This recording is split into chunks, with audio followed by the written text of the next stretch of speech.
welcome to this session of Quran for Teens. As you would be knowing that we have been studying the text of the Quran, various surahs of the Quran, and these surahs, as you very well know, have I have explained that the surah that we have studied so far, including the one that we're going to study today, they were revealed in Mecca. And during the times of Prophet Muhammad, you know that Mecca was basically populated by the idolaters, the polytheists, and therefore these Meccan surahs actually address mostly people who believed in idols, who worshipped idols, who had their own concept of God. They of course believed in Allah or God as the supreme creator, but at the same time they associated partners with him, and they had this notion that these partners or these associates would actually save themselves from the wrath of the Almighty in the hereafter, if ever the hereafter comes. And also explained this in earlier on that these idolaters would regard the angels to be daughters of God, and as such, they would worship these daughters of God. And the purpose would be, again, that they would think that these daughters of God would be able to procure for them a high status in the next world, if ever there's going to be a next world. So you can see that they lived in contradictions. On the one hand, they believe that there is not going to be any hereafter, or this world is all that there is, and they had objections, like, for example, that how can the Almighty create us again after we become dust and just fizzle away? And on the other hand, they thought, well, if there is going to be a hereafter, then their deities would be there to secure for them a better future, a better place in the hereafter. So, this is one of the areas that we have to discuss and understand, that as far as the Meccan surahs are concerned, they'll concentrate and they'll address these idolaters. And if we are aware of the beliefs of these idolaters, it would be always a plus, and we would be able to study and gauge that why the Almighty is talking about certain things. Another thing that I'd like to remind you of here, which I've been discussing earlier on as well, is that never be misled by the name of a surah, and don't think that when you name a surah or you find the name of a surah, then that surah will actually consist of whatever the title of the surah says. This is not the type, or this is not the style of the Quran. This is not the style of the Arabs who are in naming their compositions. So, keeping in view this fact, you'll find very few surahs of the Quran, the titles of these surahs reflecting their content. Mostly, they have been picked up as catchphrases or catchwords, or maybe a single word which reflects some incident which has been pointed out in that surah. And the Arabs generally would call a surah by anything which is mentioned in that particular surah, without actually referring it to the content of the surah. So this is an important thing that we have to gauge vis-a-vis studying the Quran. And also do remember that most of these names have been kept by the Sahaba, by the companions, and although, of course, we have other names as well, like, for example, the disjointed letters, which are called the huruf muqatta'at, like alif, lam, mim, like, for example, ha, mim, ain, sin, qaf, or noon, or swad. All these are abbreviated letters, and they, in fact, represent the names of the surahs, but these names have, in fact, been kept by God. So, this was an introduction that was deemed necessary when we study the Quran. Uh, as far as the current surah that we are going to study today is concerned, as I said, it's also a Meccan surah, and you might also be remembering that I have been discussing this. That as far as the surahs of the Quran are concerned, they generally occur in pairs. So they occur in 7 chapters. This is one thing that you need to know. And Surah Wāqi'ah, which is the 56th chapter, or the 56th surah of the Quran, actually, it occurs in the 6th chapter. So the 6th chapter begins with the 50th surah of the Quran and goes on to the 66th surah of the Quran. So these are the 17 surahs which constitute the 6th chapter. And Surah Wāqi'ah, as you can see, is a part of this 6th chapter. Also, that one thing that needs to be noted is that at times there are exceptions to this paired phenomena. Not every surah, not all surahs are paired. And as I have explained, I think some time earlier on, that Surah Fatiha, the first surah of the Quran, for example, is an exception. It does not have a pair. In a very similar situation is regarding Surah Wāqi'ah as well, the surah that we're going to study today. It does not have a counterpart. It does not have a pair. And surahs before this surah actually, they occurred in pairs. And this surah, which is in fact the last Meccan surah. So the next surah, which is Surah Hadid, which of course is the 57th surah, which inshallah we'll be studying next week, the Medinan surahs begin. And these Medinan surahs, as you can clearly see, that they would relate mostly to the Medinan atmosphere. Now, in Medina, we know there were very few idolaters would live there. Mostly the people of the book lived in Medina. And of course, because of an Islamic state being set up there, Muslims themselves were addressed in these Medinan surahs as well.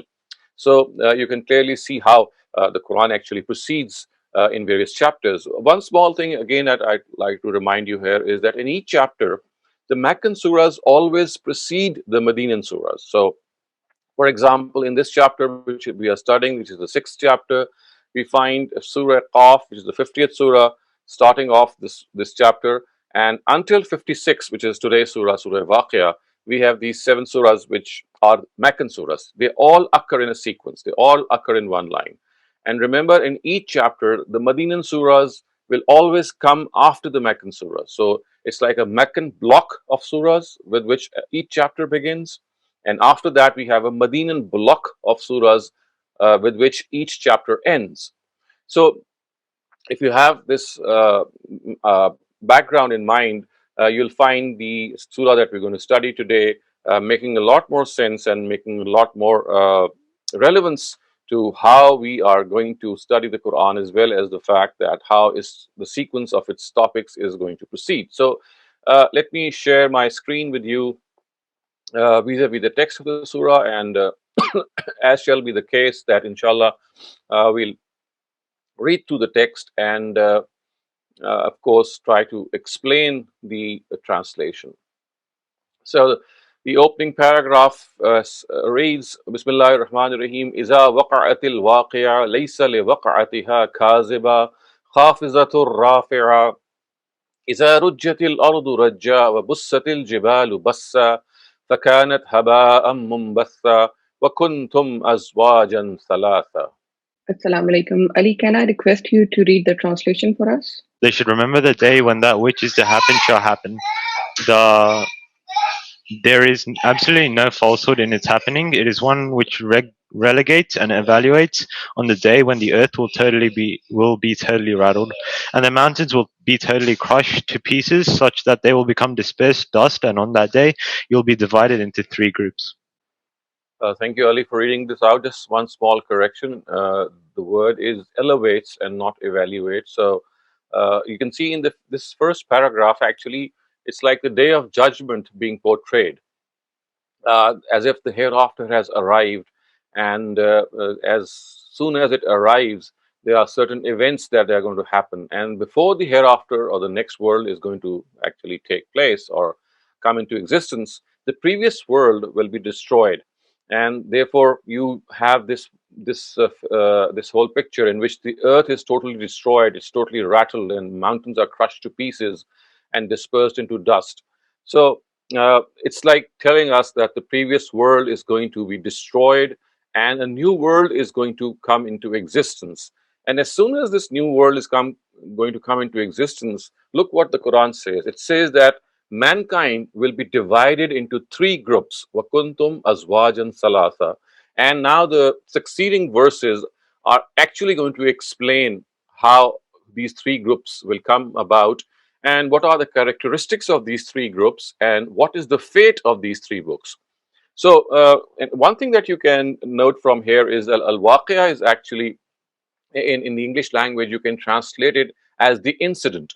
So Al-Wāqi'ah is the incident, and the incident, of course, being referred to here is the incident of the Day of Judgment, in which that Day of Judgment, or the Qiyamah as we call it, shall come into being. So Al-Wāqi'ah basically is referring to the incident of the day of judgment, which is going to come into existence one day by the destruction of this world, and of course, the coming into existence of the next world. And as soon as that happens, as the last of these verses says in this paragraph, that kuntum azwajan thalatha, that mankind or you people will be divided into three groups. Okay, now let's move on and see what these three groups are and how they have been described in the surah. Okay, uh, so it says, فَأَصْحَابُ الْمَيْمَنَةِ مَا أَصْحَابُ الْمَيْمَنَةِ وَأَصْحَابُ الْمَشْأَمَةِ مَا أَصْحَابُ الْمَشْأَمَةِ وَالسَّابِقُونَ السَّابِقُونَ أُولَئِكَ الْمُقَرَّبُونَ فِي جَنَّاتِ النَّعِيمِ ثُلَّةٌ مِّنَ الْأَوَّلِينَ وَقَلِيلٌ مِّنَ الْآخِرِينَ على سرر موضونة متكئين عليها متقابلين يطوف عليهم ولدان مخلدون بأكواب وأباريق وكأس من معين لا يصدعون عنها ولا ينزفون وفاكهة مما يتخيرون ولحم طير مما يشتهون وحور عين كأمثال اللؤلؤ المكنون جزاء بما كانوا يعملون لا يسمعون فيها لغوا ولا تأثيما إلا قيلا سلاما سلاما. Alicia, please go ahead. Then one group will be of the companions of the right hand, so what to speak of the companions of the right hand?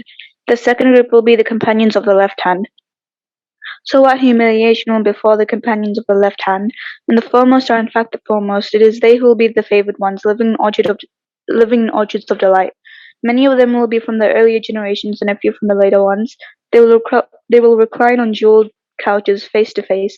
Boys who will always remain boys will run around them to serve them with bowls and eels of cup of pure wine. They will neither make their heads spin nor neither take away their sanity, and will present them fruits of their own choice and meat of the birds they desire, and they will be large-eyed, fair women like hidden pearls, a reward for the deeds they used to do. They will hear no absurd talk and no allegations of sin, only greetings and congratulations everywhere. Thank you, Alicia, for this reading. So you see, the last paragraph told us that mankind, the people, will be divided into three groups. And here, actually, these three groups are named. So the first of them is Ashabul Maymana in Arabic, of course, which means the companions of the right hand. And the second is the Ashabul Mash'ama, which means the companions of left hand. And then we have a third group, which is called the Sabiqun, translated as the foremost.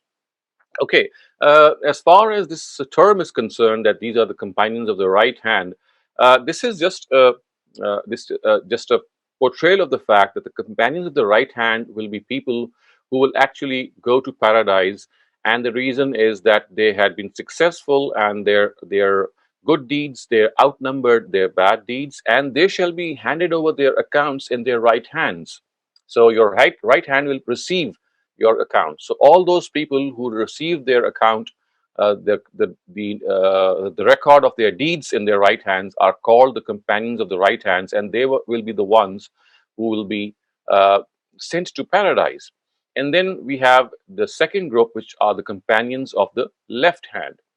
So the companions of the left hand are people who will be sent to hell, and they will be the ones whose evil deeds will outnumber their good deeds. And the reason that they are called companions of the left hand is that they shall be handed over their account in their left hands. So the companion of the right hand and the companion of the left hand, it simply refers to the fact that one of them will receive their account, their record of deeds in their right hand, and the other one in their left hand. And by the way, it is here that I must also remind you that you might be knowing that there is an Islamic custom in which you begin your routines from the right hand. For example, at most of the time, you eat from your right hand, you drink from your right hand generally, or you use your right hand for mostly these routines. And the reason why we are asked to use our right hand is to remind us that let us be amongst people who shall receive our account in the hereafter in the right hand. And of course, for this, we'll have to do good deeds. So this is basically a reminder of beginning our routines in the right hand in this world, by the right hand in this world, so that this use of the right hand actually makes us realize that, well, in the hereafter, let us become companions of the right hand, of course, referring to the fact that we should become good people. And again, you can clearly see that at times there are people who are born left-handed, and so for such people, there's always an exception. You don't need to change your left hand into a right hand because that's your natural hand. And for them, of course, the real hand will be their left hand. And for them, we can clearly see that this sequence would be the opposite. So they will receive their left hand because that was their best hand. So at times, our parents who read these verses, they think that they have to force their children to use the right hand. Well, they might well not do this because this is not what this verse actually implies. It just says that if your natural hand is the right hand, then you should begin your routines with the right hand so that you are reminded of the fact that in the hereafter too, you should be amongst the companions of the right hand. So, this is a very subtle sort of a thing which the prophets of God do tell us, and this is how we have been told. So much for this. So far we have studied two groups. So one of them is, of course, the companions of the right hand, and the other one is the companion of the left hand. And as you can see, that their fate is also mentioned. And then the third group is the sabiqun, which has been translated as the foremost, which means that they are the best of the lot, and so they are also going to paradise, and they are going to be in a higher cadre of paradise than the companions of the right hand. So now you can have a picture of the fact that as far as mankind is concerned, as those who will go to paradise will be of two kinds or two types, or they'll have two categories. One are the companions of the right hand, and they'll of course dwell in paradise. And then they are the sabiqun, or the foremost. They will also land in paradise, but their paradise, or the nature of their paradise, will be much higher, and it will have much more luxuries and much more comfort than those of the right hand companions. And then we have the third group, which is the companion of the left hand, and they'll end up hell. And now you can see that there is a picture of these sabiqun, which is mentioned. Sabiqun are the foremost. So the remaining verses actually describe how these sabiqun, or the foremost, or the topmost cadre of the people of paradise would be like. So they'll be living in orchards of delights. And one thing which is told here is that a lot of them will belong to the earlier generations, and there will be very few from the later generations. So, of course, this is understandable that people who are exceptional will generally belong to the times of the prophets of God, of course, including themselves, including the prophets themselves, being the best individuals. But this doesn't mean that there'll not be these people in the later generations also. So later, of course, means people who have arisen, or people who are born much after the earlier generations. So for them, it is said that they'll be reclining on couches and being served with cups and wines and all sorts of things. And this wine will not be the wine of this world, which makes the head spin and lose our senses. It will be a delightful drink. And of course, the meat of the birds, if you know that people who live in tribes, or people who live in the countryside, and even people who live in cities, they know that one of the delights that can be hunted as a trophy is these birds. So the meat of the birds is supposed to be one of the best ever meat that you can eat. So this is how they have been described. And of course, companions like women, they'll be there for them. And as I've been explaining earlier on, that like women will have their companions in men, and men will have their companions in women. And as it says, it's be a reward for the deeds that they used to do in the past world. So basically, this is a picture of how the best category of people, which is the sabiqun, or the foremost, shall dwell in the hereafter, and the delights and the favors they'll be getting. Okay, now let's move on to the next part. Okay, now this next part is describing the Ashabul Yameen. Remember, the Ashabul Yameen are the people who also go to paradise, but they are in a lesser category of paradise than the Sabiqun. So the words are, وَأَصْحَابُ الْيَمِينَ مَا أَصْحَابُ الْيَمِينَ فِي سِدْرٍ مَخْضُودٍ وَطَلْحٍ مَنْضُودٍ وَظِلٍّ مَمْدُودٍ وَمَاءٍ مَسْكُوبٍ وَفَاكِهَةٍ كَثِيرَةٍ لَا مَقْطُوعَةٍ وَلَا مَمْنُوعَةٍ وَفُرُشٍ مَرْفُوعَةٍ إنا أنشأناهن إنشاء فجعلناهن أبكارا عربا أترابا لأصحاب اليمين سلة من الأولين وسلة من الآخرين. Mira, please help us read the translation. And as for the companions of the right hand, what to speak of the companions of the right hand? Among thornless low trees, clusters of bananas and vast shades amidst gushing waters and everlasting abundant fruits, whose trees will never stop bearing fruit, and bedding raised high where their wives will be. We would have raised them in a unique manner, and would have made them verdant, enchanting, and of the same age. All this will be for the companions of the right hand. Among them will be many from later generations, and also many from the earlier Thank ones. So thank you, Amira, for this reading. And now you can see that the delights and the favors which will be enjoyed by the companions of the right hand, they are described. And you can see that this description, again, is something which appeals to people who live in the countryside, who live in societies in which, of course, urbanization, like the ones that we generally live in, has not taken place. And therefore, you're very close to nature.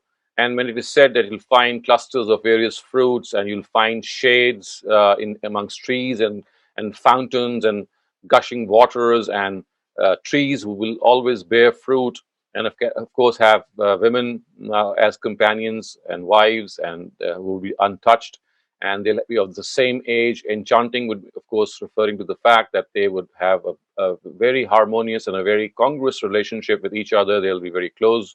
It's almost like saying that they'll be soulmates. So this is how the description of the companions of the right hand is. But one thing that you can note here is that what the last verses say, it says that they say that among them will be many from the later generations and also many from the earlier ones. So remember, in contrast to the Sabiqun or the foremost, in which it was said that the Sabiqun would generally be in large numbers from the earlier generations and very few from amongst the later generations. But the companions of the right hand, on the other, it is said that they'll be in abundance both in the earlier generations and also in the later generations. Uh, uh, the purpose of describing, I would say, these two categories that we have studied so far is to inculcate or create this interest in us that we should also try to become either among the foremost or amongst the companions of the right hand, because this is how life would be for these people. So do remember that the earliest recipients of the Quran, as I said, the idolaters. Remember, this is a Meccan surah, and the addressees are Meccans, the idolaters, the polytheists. For them, this description was very enchanting. It was very endearing, and as I've been discussing, that the Quran, because of the fact that it is revealed to a particular nation, whenever it describes punishment or favors and blessings, it always keeps in view the taste and the proclivity and the tendency of those people who live there, because this is how it would make sense to them. And for the rest of us who, of course, live in later times, we can similarly deduce that for us, we'll have things that are found to be delightful and enchanting to us the way we feel for them. So remember that this description basically fits the Arab mind of those times. And for us, of course, as I said, that similarly, you'll have things which are some things which will be like which would be very very dear and very very cherished by us.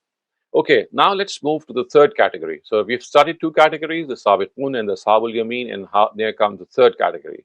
So the words are wa ashabu shimal ma ashabu shimal fi samum wa hamim wa zillim min yahmum la baridin wa la kareem إنهم كانوا قبل ذلك مترفين وكانوا يصرون على الحنث العظيم وكانوا يقولون أإذا متنا وكنا ترابا وعظاما أإنا لمبعوثون أو آباؤنا الأولون. Daniel, please go ahead and read the translation. As for the companions of the left hand, what a horrible fate will befall them. They will be amidst scorching winds and seething water, in the shade of smoke that will neither be cool nor give any benefit. For this they were among the well-off and would be adamant on the greater sin. They used to say, "When we die and turn to dust and bones, will we be raised to life again, and our forefathers too, who lived before us?" Thank you, Daniel, for this translation. So you can clearly see how the picture of those companions, the left hand, is depicted here. that all sorts of punishments like scorching winds and boiling water and smoke will welcome them. And you know what? The reason that is given here is very clear, and that is very understandable as well. It says that they were adamant on the greatest sin, which means, of course, that they adhered to polytheism or to shirk, which is, of course, an unforgivable sin in the eyes of the Almighty. So uh, you can see that basically the fate of those people who persisted with their polytheistic beliefs, in spite of the fact that they had been made aware and they were convinced of the fact that polytheism is something which is not correct. So remember, the punishments which are mentioned here are not punishments for those people who were, for example, they had misunderstood religion, or they, out of their own misinformation or out of their own beliefs, thought, well, polytheism is the real religion. No, the Quran says that these people are the ones to whom, in spite of the fact that they are idolaters, it had become clear as a result of God's preaching through his messengers that monotheism is a real religion. And when they were denying prophets of God and they were denying monotheism, it was not out of any misunderstanding. It was a deliberate denial. It was an intentional denial. And this is what makes them worthy of such heinous and such horrible punishments. I mean, as you can see, that we even shudder at the fate which is mentioned, like scorching winds and seething water and all these things, which we just cannot even imagine. They will be faced with these things, and the reason is that they insisted on polytheism in spite of being convinced that it is not correct. And this is how they would make fun of it. And they would actually say that, would we, when we die and become dust and bones, will we be raised to life again? And all mankind before us as well, amongst our forefathers too. So this would be their greatest folly and the greatest mistake. And as I've just said, that this mistake would not be a result of any misunderstanding or misinformation, but they would be clearly convinced that they are at fault. And in spite of this, they continue to deny because of their tribal notions, because of the fact that they held their religion of their forefathers to be dear to them. So it was basically their attachment and arrogance which made them deny, even after being convinced that they are wrong. And we can now understand perhaps why the Almighty is so severe on such people. And remember that these are polytheists who have actually been indulging in polytheism, as I said, not because of any misconception, but because of the fact that they fully knew that God is one, but in spite of that, they continue to worship more than one gods. So the description of the people of the left hand, or the companions of the left hand, is still continuing in the next paragraph, which we are now going to read. So it says, "Qul innal awwalina wal akhirina lamajmu'un ila miqati yawmin ma'lum thumma innakum ayyuha ad-dallun al-mukazzibun la'akiluna min shajarin min zaqqum famali'una minha al-butun fasharibuna 'alayhi min al-hamim fasharibuna shurb al-him hadha nuzuluhum yawm ad-din." Iman, it's your turn. Tell them, certainly those of the old and those of the present age are all being gathered until the prescribed time of an appointed day. Then, O you astray ones and rejectors, you shall surely eat from the tree of Zaqqum, and only with it will you fill your bellies. Then upon this you will drink scalding water like thirsty camels. This will be the first feast of these wretched people on the day of reckoning. Thank you, Iman, for reading this out for us. So now, as I said, the description of the agony through which they will be made to pass, these companions of the left hand, is continued further, and it says that every one of them about whom they doubt that they might not be raised in the hereafter, they shall all come to the presence of the Almighty. And the tree of Zaqqum, of course, has been described elsewhere in the Quran. It's a tree which is full of thorns that will they'll be made to eat that.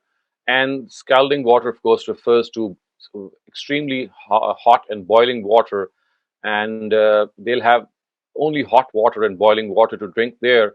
And the description here actually compares the thirst to that of thirsty camels, or people, or animals like camels who are thirsty. Now there is this uh, information that you might want to know, that camels who are thirsty, they drink a lot of water. I mean, and their thirst is actually proverbial, because they store a lot of water, and so they, what happens is that they don't get thirsty easily. They can last long, but once they do get thirsty, it's really, really hard on them, and they do drink a lot of water. So the comparison here again is to the earliest people of Mecca, in front of the Quran, who, for whom a camel was all their living.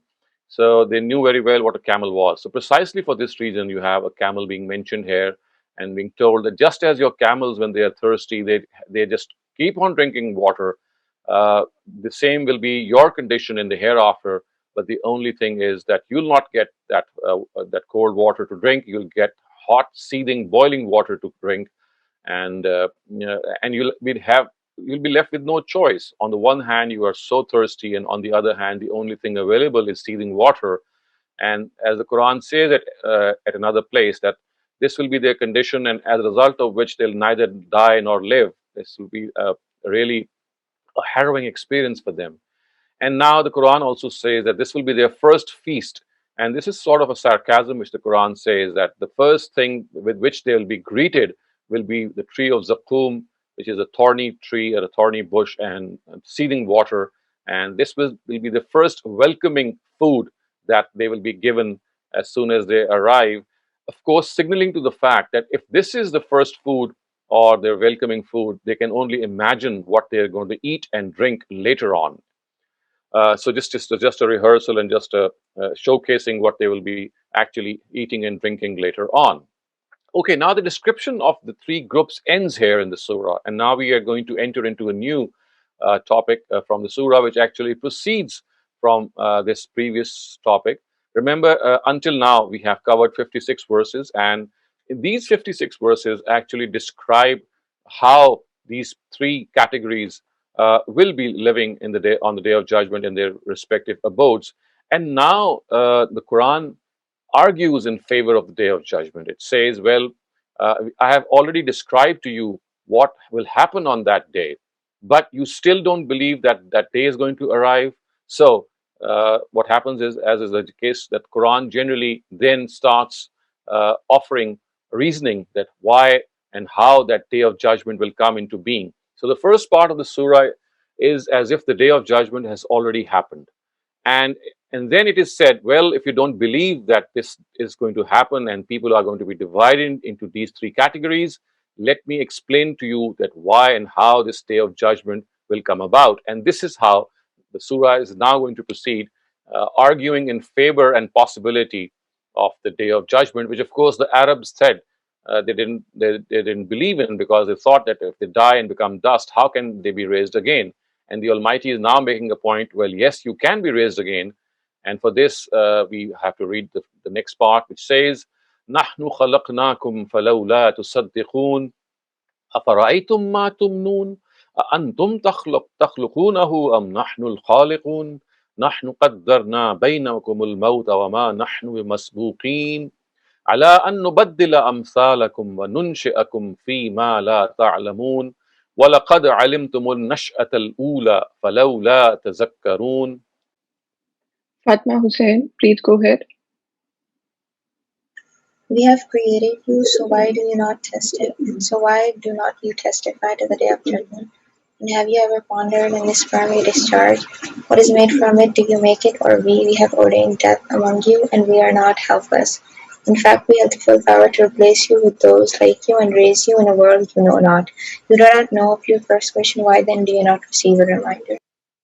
Thank you, Fatma, for reading this out to us. So now, as you said, the whole day of judgment, the whole next world, which they doubted would ever come into existence, of which the details have already been described in the previous verses. Now the argument goes further, and the Almighty says that if He has created you for the first time, how cannot He create you another time? So why don't they testify to the day of judgment? The Almighty says it's simple to create things. I mean, it could be difficult to create things for the first time, but once something has been created, how can it be difficult for Him to recreate them? So this is an argument which the Quran states. that if God had made them the first time, He can easily create them for the second time. And they can see how the human being, a new person comes into being. Of course, the fetus resides in the womb of the mother, and it is the Almighty actually who is responsible for nurturing and nourishing that young child in the womb of her mother or his mother. And ultimately, he or she develops into a full grown human being and comes out as a child. And then it is said that, well, I have ordained death and life for you. This is what the Almighty says. And we are not helpless, again, referring to the fact that if to recreate them is not a problem.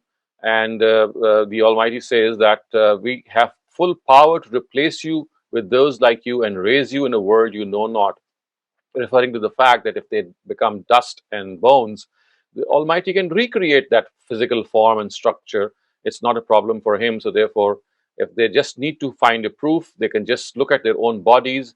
If they have been created the first time, the Almighty can easily do it for the second time. And this is what is actually stated in the last verse, which says, وَلَقَدْ عَلِمْتُمُ النَّشْأَةَ الْأُولَى فَلَوْلَا تَذَكَّرُونَ. You do know of your first creation. Why then do you not receive a reminder? Referring to the fact that you know that you were created for the first time, and anything which has been created already can easily be imitated or replicated, because it is difficult to create things the first time. But once they have been created for the first time, recreating them should not be a problem. And for this, actually, the Almighty is asking us to reflect on our own lives. When we make something for the first time is always difficult. But when we try to replicate that, recreate that, we just need to copy the first thing. And for human beings, of course, this is also an easy task. So the Almighty says that if it is easy for you, why do you think that it's going to be difficult for me? Okay. Now, this argument is still continuing in the next paragraphs, and some more arguments and some more reasoning is now being cited.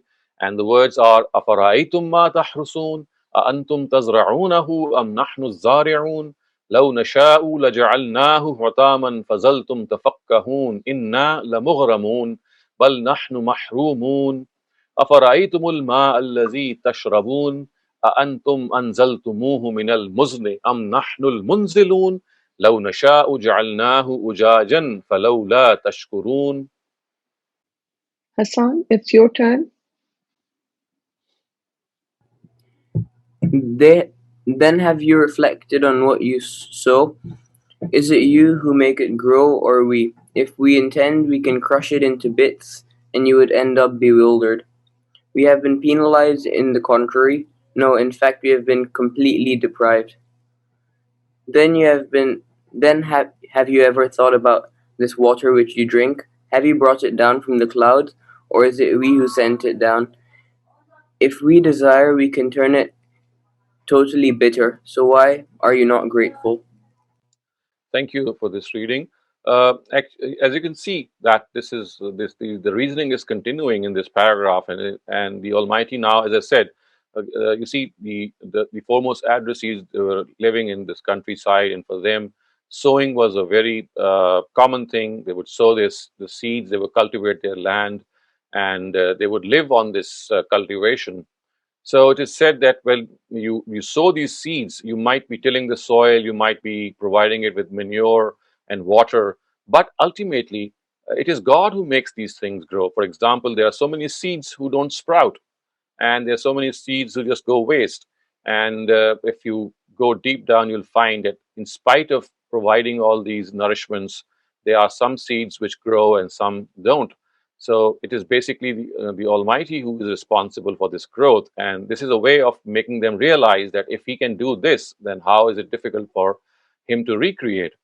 And as it says that if the Almighty wants, He can crush these into bits and pieces, which would mean that if they have grown an orchard or a garden or trees and vegetation, it can always happen that once they are fully grown and they're blossoming, and something comes and destroys them. And then people who own those orchards would say in surprise and bewilderment that we've been penalized and we have been deprived. So this is just an expression of deprivation on their part. And the second thing which has been brought into argument here is the water which we drink. And again, the reasoning is from the elements of nature to which these Arabs were so close to, that the water which is brought down from the clouds, the Almighty says that how do you suppose that it comes down?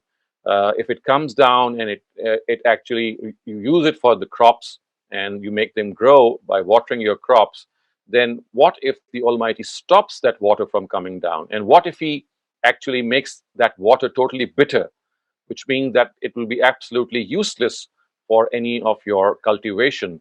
So basically, what the Almighty is trying to tell them is that you have to be grateful for all these favors that He has done to you.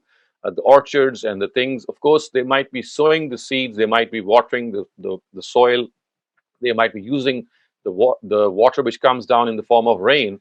But who is the ultimate creator of all these things? So instead of arguing, they should just think that it is God and they should be thankful to Him. And instead of being ungrateful and being rebellious, they should acknowledge Him as their creator. And now, of course, this reasoning is still continuing. And the next thing which is argued is fire. So the words are أَفَرَأَيْتُمُ النَّارَ الَّتِي تُورُونَ أَأَنْتُمْ أَنشَأْتُمْ شَجَرَتَهَا أَمْ نَحْنُ الْمُنشِئُونَ نحن جعلناها تذكرة ومتاعا للمقوين فسبح باسم ربك العظيم. Then have you ever thought about this fire which you light? Have you created its tree, or are we its creators? We made it a means of reminding, and for the travelers a very beneficial thing. So leave them, O Prophet, and glorify your great Lord with the help of His name. Thank you, Muhammad, for this reading. So we have discussed how the Almighty helps us in tilling the soil, in cultivating seeds, and making them sprout into vegetation and flowers and trees and branches. And then we had the surah telling us that the water that He sends down from the heavens, how it is responsible for the nourishment of the crops. And now we have fire. And you can see that the examples which have been cited, the crops and the rain which is sent down, and now the fire, all these are so close to human, physically, the physical nature, that the earth around us and the world around us, we find them all around us. And this, as I said, is again something which reminds us that the Arabs of those times relished these things, and they very well knew these things, and therefore the arguments are basically drawn from things that they were very well versed in, and they knew very well. So it says that the fire that you create, of course, it's God who is creating that fire. You might be lighting a match or a lighter or striking two stones, but you can just imagine that the ability for the fire to come into being because of a certain chemical reaction, who has made that chemical reaction possible? And it's the Quran says it's God Himself, and this is something which is very beneficial for the travelers. So if you remember the times of the prophets and those ancient times, fire was one of the biggest things that was needed by travelers, especially when they were traveling at night, and it would be winters. So the fire would not only provide them with this warmth, it would also be a means of leading them to in the darkness. So the fire would be used for this purpose. And today we might not realize the importance of fire in traveling because we have so many other means. But if you just look and glance back in those times, you'll find that it was a huge thing. And in the absence of fire, it was virtually impossible to travel. So therefore, the surah, this part ends by telling those idolaters that, if you are not going to listen, then the Prophet is going to ignore you. And this is precisely what the Almighty is telling this Prophet. He says that, well, if they don't realize that this is what's going on, then you just leave them alone, O Prophet. And what you are required to do, you do, and that is you glorify your Lord. You have done enough to make them convinced regarding this event that's going to happen, and now they are ones who are adamant on their denial, and so you better leave them alone. And my dear friends and participants, you'll now see that once again the surah shifts to another topic, and this again is a topic which tells us that if we don't believe that what we are arguing is the truth, which we just argued in favor of the Day of Judgment, and you think that the Quran is something which is being concocted by the Prophet himself, and these arguments have been made up, then you are certainly not correct, because this Quran has been revealed by the Almighty. So now the surah shifts at a new into a new topic, which of course springs from the previous one, in which the arguments for the veracity of the Quran are now presented. So the words are فَلَا أُقْسِمُ بِمَوَاقِعِ النُّجُومِ وَإِنَّهُ لَقَسَمٌ لَوْ تَعْلَمُونَ عَظِيمٌ إِنَّهُ لَقُرْآنٌ كَرِيمٌ فِي كِتَابٍ مَكْنُونٍ لَا يَمَسُّهُ إِلَّا الْمُطَهَّرُونَ تَنزِيلٌ مِّن رَّبِّ الْعَالَمِينَ أَفَبِهَٰذَا الْحَدِيثِ أَنتُم مُدْهِنُونَ وَتَجْعَلُونَ رِزْقَكُمْ أَنَّكُمْ تُكَذِّبُونَ. Raheel, please go ahead. They deny the Quran, so no, this has not been inspired by some devil. I present as witness the abodes where stars fall, and if you understand, this surely is a very great witness. Undoubtedly, this is a glorious Quran and a protected book. None touch it except the angels pure. It has been revealed from the Lord of the universe. So do you show indifference to this discourse and refute what is God's sustenance for you? Thank you very much for this reading. You see, the denial that started, with which this whole surah started, was the denial of the Day of Judgment. And we found that the surah starts off with the portrayal of those three categories of people, and then it argues in favor of the Day of Judgment. And that those arguments themselves are based on the Quran, of course. And now it is said that, well, if you deny the Quran, then you must realize that you're doing something which is a grave mistake. And now the arguments in favor of the Quran are being spelled out. So it says that the Quran has been revealed by an angel who is pure, and it is not that it has been inspired by some devil. And the stars, or these shooting stars, or these falling stars, they tell us that whenever devils or these evil spirits would try to eavesdrop or catch some part of the Quran being revealed, they would be pelted and they would be actually warded off by these shooting stars. So the meteors that we see, of course, not today, but in those times, those meteors and those shooting stars, they were primarily meant to bombard these evil spirits and devils from catching parts of the Quran, which, of course, is a way of the Quran telling us that it's not been inspired by a devil; it has been brought down by angels. And if these devils and these evil spirits try to catch some part of the Quran from these angels, then they are pelted by these shooting stars. And you must know that it has been revealed from the Almighty. So the words are Tanzilum min Rabbil Alameen. So it's authored by God. It's not authored by the Prophet himself through the help of a devil. And then it says that Afa bihazal hadisi antum mudhinun, that you show indifference to these words, of course, referring to the Quran. And it says that you refute God's sustenance for you. So the word rizq, as you can see, is also used in Urdu, in Arabic. Rizq means sustenance. So one of the meanings of rizq is spiritual sustenance. So we generally qualify rizq or sustenance with material things, like, for example, food. Generally, we think that food or drink or anything which sustains the human body is what we call as rizq. But in the ancient scriptures, including the Old Testament and the New Testament and the Quran, the word rizq is also used for spiritual fodder or spiritual sustenance. And the Quran actually has been regarded as spiritual sustenance. That just as your human body needs food to nourish itself, your spirit, your soul needs the Quran to nourish itself. And it is here that this paragraph ends here by saying that you actually you refute this sustenance from God. It is like a food for your soul, and instead of relishing it, instead of consuming it, and instead of making it a means to grow spiritually, you deny this all important sustenance. Okay, now the surah enters a new phase, and it says, well, if you don't think that death is something that is going to come to you, because remember, this is one of the things that they would say, that that a person's dying soul, a person who is dying, well, he is not going to, that he's just going to go away, and there is something which they don't have power to actually make him come back, but their deities have these powers to do so. So they are now addressed in this vein, and they are told that they just cannot stop death from coming. And this is another strength and power of God, that whenever He wills, whenever He wants, He gives death to people. And it is not that they or their deities are able to control death. So now another argument is put forth, that look at how the might of God takes place or manifests itself, because when he decides that someone is going to die, whatever we do or whatever best we can do, we usually do it, but still we cannot stop that person from dying.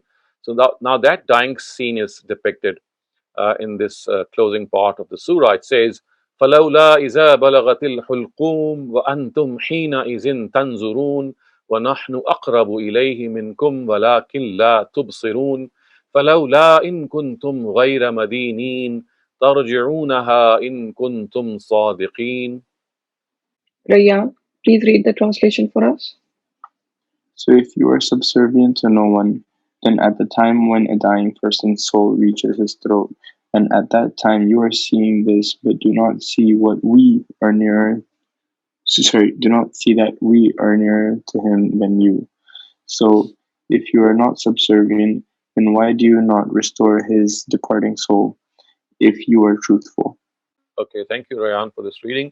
So you see, the Almighty is actually trying to challenge them that death is something that only He can ordain and give. And if they think that they have power or they are rivals to God, then have they ever thought of stopping someone from dying? And you clearly see when a person is passing away and he is drawing his last breaths, and we are standing helpless around him and we can do nothing. And so if the Almighty challenges them that if you think that you are not subservient to someone's will like God's will, and you are independent and you have control over yourselves, then why don't you stop death from coming to you or to your fellow people? And therefore, if this doesn't happen, then you must use your senses and realize that all of you are under the control of a superior power.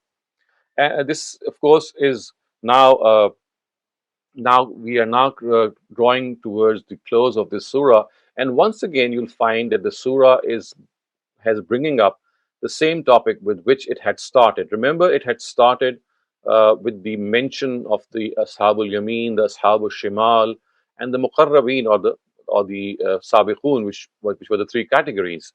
So you can clearly see how sequentially the surah moves ahead. It gives a description of those three categories, then it argues in favor of the Day of Judgment. Then it tells us that the Quran, which is actually presenting this Day of Judgment as a day of accountability, is not something that you can falsify or you can deny. And if you think that you are if you think that you yourself can control yourself, then try stopping yourself from dying or the people around you who are dying. And if this is not the case, then remember that this Day of Judgment is going to come, which we have just described. And then the surah ends on this note, precisely on which it had started, in which those three categories are once again brought into discussion. So it says, فَأَمَّا إِنْ كَانَ مِنَ الْمُقَرَّبِينَ فَرَوْحًا وَرَيْحَانٌ وَجَنَّةُ نَعِيمٍ وَأَمَّا إِنْ كَانَ مِنْ أَصْحَابِ الْيَمِينِ فَسَلَامٌ لَكَ مِنْ أَصْحَابِ الْيَمِينِ وَأَمَّا إِنْ كَانَ مِنَ الْمُكَذِّبِينَ الضَّالِّينَ فَنُزُلٌ مِّنْ حَمِيمٍ وَتَصْلِيَةُ جَحِيمٍ. Saim, please go ahead, read the translation. If the deceased is from among the favored ones, for him is bliss and ecstasy and an orchard of delight. And if he is from among the companions of the right hand, then the angels say, Peace be to you, O one who is from among the companions of the right hand. And if he is from those who have denied and gone astray, then for him is the feast of scalding water and entry to hell. Thank you for this reading, my dear. So you see that description once again, which you noted in the earlier part of the surah, and this actually is a proof of the fact that how many surahs of the Quran, they revert to their origin, and in this way, as is the case with you, when we also talk, and when we have to stress something, we start with that particular thing, and once we end, we also refer to that particular thing. So surah started off with a description of those three categories, and now once again it is ending with a description of the same three categories. So first, the favored ones are mentioned, and then the companions of the right hand are mentioned, and then the companions of hell are mentioned. And it is said that if he is from those who have denied and gone astray, then for him is the feast of boiling water or scalding water and entry to hell. So this is the the third category which is mentioned. And the surah then ends with the these last verses, which actually say that if all these things that we have described are so certain, then you need to understand how you'll fare in the hereafter, and you must get hold of yourself. So the surah sums up the whole discussion by saying, inna haza lahu haqqul yaqeen fasabbih bismi rabbikal azim. Sinay, it's your turn. Please read the translation. Most certainly, this only is the absolute truth.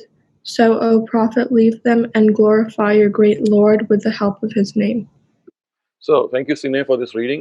You see that the surah says that, well, enough arguments have been cited in favor of the Day of Judgment. Most certainly, this is going to come, and people are going to be divided into these three categories. So, it may well be that you choose the category that you want to be in before that time comes. And as for the Prophet himself, the Prophet, of course, is assured here, and he says it is being said to him that you leave them alone, you have done enough to convince them, they are not going to budge. So, as far as you yourself is concerned, you should devote yourself in glorifying the Almighty with the help of His name. Of course, the name here refers to His attributes like Aziz and Hakim and Qadir and Qadir, which of course signify how these names are able to affect our lives and the way they influence our lives. So, the surah, as you can see, ends with this note of assurance to the Prophet that you have done enough to make them realize their folly. Now, if they are not mending their ways, if they're not understanding, then you can do nothing more. You have to play your part, you've played your role, you have done what best could have been done. The Day of Judgment is something which is destined to come. People have to be divided into these three categories. And since this is something which is going to happen one day, and if these people are not realizing it, then what has to be done has already been done. It is sufficient, and it is now left to them what best they can do. So we have finished studying this surah. Once again, I'd like to uh, ask some of the questions that might have arisen in your minds if you have any questions. Otherwise, I'd like to pose some questions myself. So, in case you have questions, do raise your hand. Otherwise, one of the questions that comes to my mind that I would like to ask any one of you is that can anyone describe the three categories in which people will be divided in the hereafter? Remember, the surah started off with those three categories, and it ended with the same three categories. So, the three categories in which mankind is going to be divided on the Day of Judgment. The first one was the people where it said the foremost.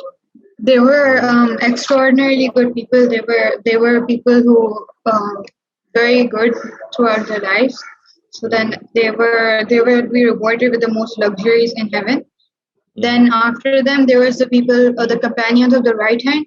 So those people they would be abundant in heaven from both earlier times and from the recent times. And then the last group was the people who have committed the greatest sin, knowing that it was the greatest sin, which was shirk, and then they will be put into hell. And they would be called the companions of the left hand. Okay, thank you for that, Amira. Okay, one more question: that why do you think that, as I did explain during my discussion and this explanation, that there is a reason that why people of the right hand are called people of the right hand. So, does anyone remember that why are people of the right hand called the people of the right hand? Tine, do you remember that? Anything about that? Is it because it's associated with the companions of the Prophet, and it was like why are they called the companions of the right hand? Because we have companions of the left hand also. Why is this distinction between right and left? What's the reason for this distinction? I think I could be wrong, but I think it has to do with the good deeds, and they're handed in the right hand. I'm not sure. What did you say at the end? The good deeds, they are handed in the right hand? Absolutely correct. So that is the reason. So people of the right hand are the ones, of course, who will go to paradise. But the reason that they're called people of the right hand is that the account of their deeds, the register of their deeds, shall be handed over in their right hand. And as far as the people of the left hand are concerned, they are going to be given their account, their record of deeds in their left hand. So this is how the Quran has explained it in some of the other surahs. Okay, another question that I'd like to ask is that why is that why is it that we find the Almighty, or let me rephrase this question, that does any one of you remember if this surah, when this surah was revealed, or which part of the Prophet's mission, or which area of the Prophet's mission does this surah relate to? Which city does it relate to? Fatima Hussain? It was Makkah Surah, and it addresses the polytheists of Makkah. Absolutely correct, Fatima. Thank you for that. And uh, one question is that how do we know that this is a Meccan surah? How do we know that? Alicia, anything that comes to your mind? How do we know that it's a Meccan surah? Okay, Sine, go ahead. Is it because it's revealed in the first part of the chapter, and then the Medinan surahs are revealed after?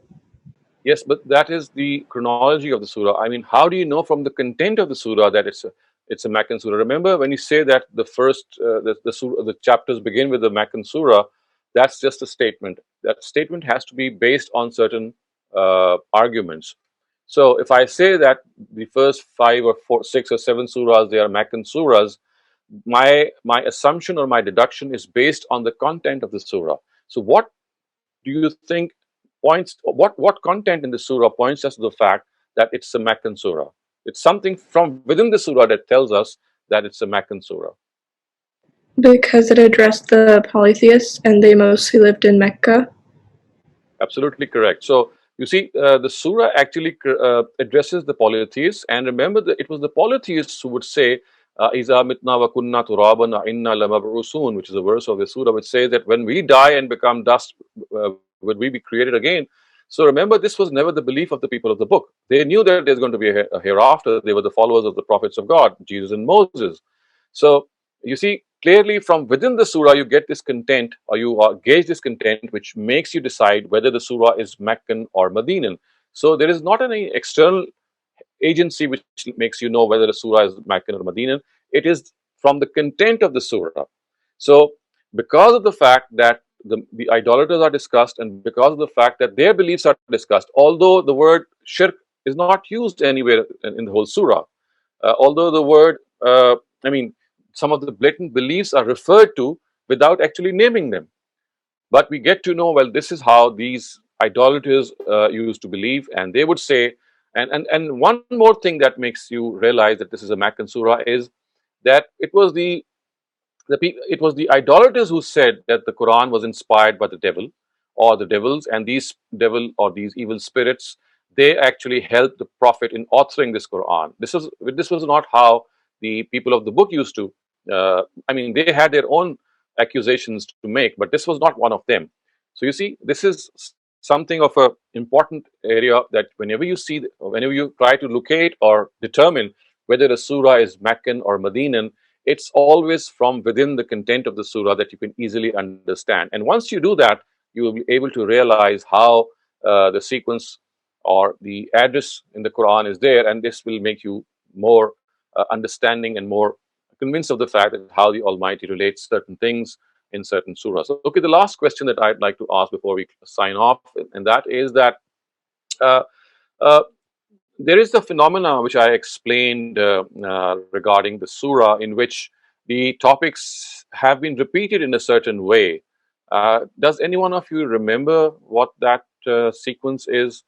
That how these topics, the certain topics were brought up and then they were repeated.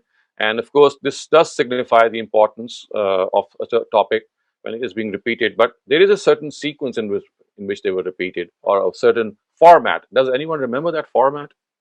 Yes, Sina, go ahead. Is it that you emphasize the most important points at the beginning at the end? Absolutely correct. So one of the ways in which this surah proceeds and emphasizes things, that it starts off with a certain thing and it ends with the same topic.